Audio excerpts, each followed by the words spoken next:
گھروں میں برکت پیدا کرنے والے 11 اسباب۔ نمبر 1، پاکیزہ گفتگو۔ کسی گھر میں برکت ڈالنے والے اسباب میں سے ایک اہم سبب گھر والوں کا آپس میں پاکیزہ گفتگو، مثبت الفاظ کا تبادلہ نیز اخلاقی اور نفسیاتی تعاون کرنا ہے۔ نمبر 2، شفقت اور آسانی۔ نبی صلی اللہ علیہ وآلہ وسلم کے فرامین میں سے ایک فرمان یہ بھی ہے کہ شفقت اور نرمی کسی بھی چیز کو خوبصورت بنا دیتی ہے۔ پس معاملات میں نرمی برتنا برکت، اطمینان، سکون کو دعوت دیتا ہے، نہ صرف دوسروں کے لیے بلکہ سب سے پہلے اپنی ذات اور ان چیزوں سے بہرور ہوتی ہے۔ نمبر 3 پر ہے ورفقہ بالقواریر، یعنی کہ خواتین کے ساتھ نرمی سے پیش آنا۔ گھر کی خواتین کے ساتھ نرمی سے پیش آنا بھی رزق، برکت اور زندگی میں نیکی کے کاموں کی توفیق ملنے والے اسباب میں سے ایک اہم سبب ہے۔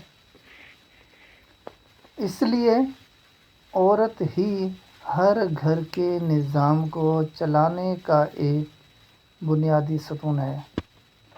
جس پر اس گھر کا نظام کھڑا ہے، لہٰذا اس کے ساتھ نرم رویہ اور اس کے جذبات کی رعایت رکھنا سعادت اور جملہ خیر حاصل کرنے کا ذریعہ ہے۔ نمبر 4، باہمی احترام۔ گھر والوں کا ایک دوسرے سے احترام سے پیش آنا گھر کی فضا کو خوشگوار بناتا ہے،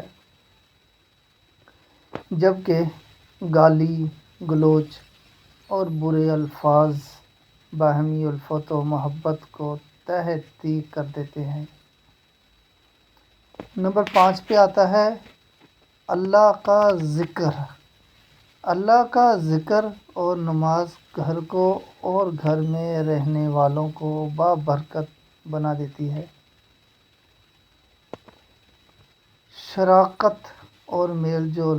نمبر 6 پہ ہے شراکت اور میل جول۔ گھر والوں کی کسی بھی کام میں باہمی شرکت، جیسے اکٹھے کھانا، تقریبات، گھریلو نظام کی مسلسل بہتری والے امور میں سے حصہ لینا بھی خیر و برکت سمیٹنے کا باعث ہے۔ مقولہ شعر ہے کہ جس گھر کے افراد ایک دسترخوان پر کھانا کھاتے ہیں وہ ہمیشہ جڑے رہتے ہیں۔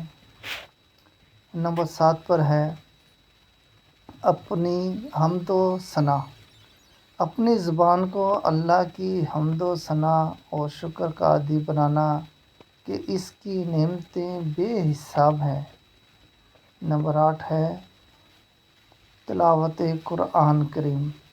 روزانہ کے حساب سے گھروں میں قرآن کریم کی تلاوت کا معمول بنانا چاہیے۔ نمبر 9، کثرت استغفار۔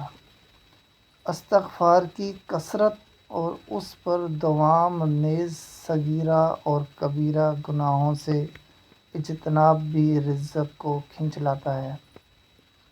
اور نمبر 10 ہے والدین کی فرمانبرداری اور صلح رحمی۔ یہ 2 ایسی صفات ہیں جو اللہ جل شان سے براہ راست ملاتی ہیں۔ نمبر 11 پر ہے حلال رزق کے حصول کی کوشش اور حرام سے مکمل اجتناب کرنا۔ اس کے بارے میں ہے کہ برکت والے حلال اور پاکیزہ مال میں چھپی ہوئی ہوتی ہے۔